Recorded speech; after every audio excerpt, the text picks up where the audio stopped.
The desert sun scorched Fort Carrington, a crucible for elite snipers drawn from every military branch. Lined up on the blistering training grounds were soldiers whose eyes spoke of wars and scars, more than words ever could.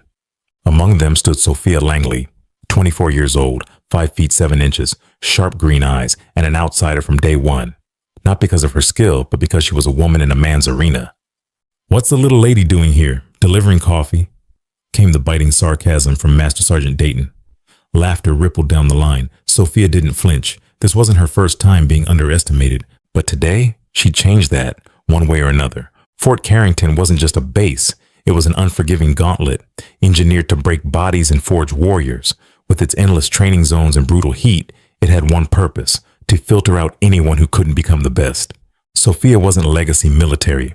Her father sold tools in Nebraska. Her mother graded essays. But Sophia, she held rifles before she held pencils. By 16, she was out shooting local sharpshooters. By 20, she held state records. The military had doubts, but she had nothing to prove, until now.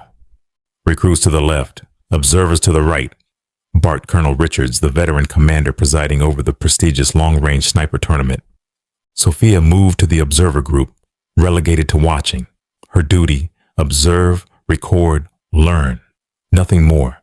But deep inside, she wasn't just watching. She was competing, mentally, quietly. The competition kicked off with ferocity. Veterans took their turns, hitting distant targets with precision. Wind was unpredictable. Visibility was warped by heat waves, but the men, battle-hardened and experienced, made it look effortless. Then came Master Sergeant Petrov, the regiment's top dog. His shot at 3,000 meters was flawless, earning applause from even the crustiest officers. He passed Sophia with a smug grin. "That's what a real sniper looks like, sweetheart." But fate had other plans. At the end of the competition, Colonel Richards unveiled a monster, the Snipex Alligator, a Ukrainian anti-materiel rifle capable of reaching 3,700 meters. The crowd went quiet. No one volunteered. "I'll try." Sophia's voice sliced the silence like a blade. Laughter, scoffs. "It'll break her before she breaks records." Even Richards blinked in surprise. "You understand this rifle is typically operated by a two-man team?" "Yes, sir." The Snipex was wheeled in, an absolute beast weighing 59 pounds. Sophia stepped up, dwarfed by the weapon. She ran her calculations: wind, barometric pressure, humidity, Earth's rotation. Every factor counted at this range. Deep breath, focus, fire. The rifle roared. The recoil was thunderous. 7 agonizing seconds passed. "Hit confirmed. Center mass," shouted the range officer. Silence, then chaos. "No way," Petrov hissed. Colonel Richards remained composed, but his eyes, they gleamed. "Recruit Langley, would you care to fire a second shot?" "Yes, sir." Another round, more whispers, more doubt. Another shot, another direct hit. 2 perfect shots at nearly 2.5 miles. This wasn't luck, it was legend. The colonel nodded. "Report to my office, 0800 sharp." By next morning, whispers spread like wildfire. Sophia entered Richard's office to find a panel of high-ranking officers. "Your record doesn't reflect what we saw," said General Harrington, but Richards had done some digging. "Sophia Ellis," he revealed, sliding a folder forward, 3-time civilian champion, holds the unofficial record at Thunder Ridge. "Why didn't you disclose this?" "Because I wanted to earn my place, without bias." That honesty and that performance earned her more than respect.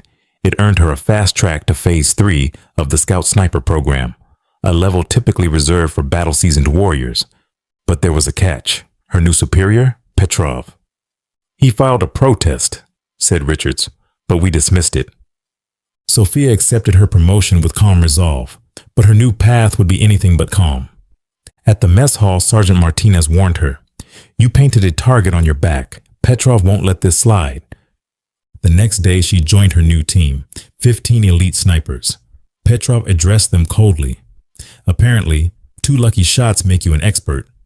He paired her with Martinez for a complex field drill. The terrain was tough, light conditions poor, targets camouflaged and moving. "We're last in the deployment queue," Martinez said. "He wants us to fail." But Sophia's grandfather hadn't just taught her to shoot, he taught her to see. Woman in the headscarf, man with the limp, rooftop behind the dish. She identified quickly. Martinez was stunned. I barely spotted one. Within minutes, they executed all 3 targets, flawlessly. 17 minutes, 3 perfect shots, they reported back. The murmurs grew. The record had been shattered. Again, Petrov was livid, and as if timed by destiny, Colonel Richards arrived, accompanied by Special Operations Command officers. They want to speak to you about your performance, he told Sophia. From recruit to legend in 24 hours. Petrov's fall was swift. His reputation had been his fortress, and Sophia had reduced it to rubble. Back in Nebraska, an old man smiled. His granddaughter had found her place, not just in the military, but in history. If Sophia Langley's story inspired you, if that second shot gave you chills, and if you believe it's time to stop underestimating raw talent, hit that like button right now. Drop a comment below. Would you have taken the shot or frozen like the rest? Subscribe for more jaw-dropping stories of underdogs rising, records falling, and legends being born. And don't miss the next chapter, because when talent meets grit, history gets rewritten.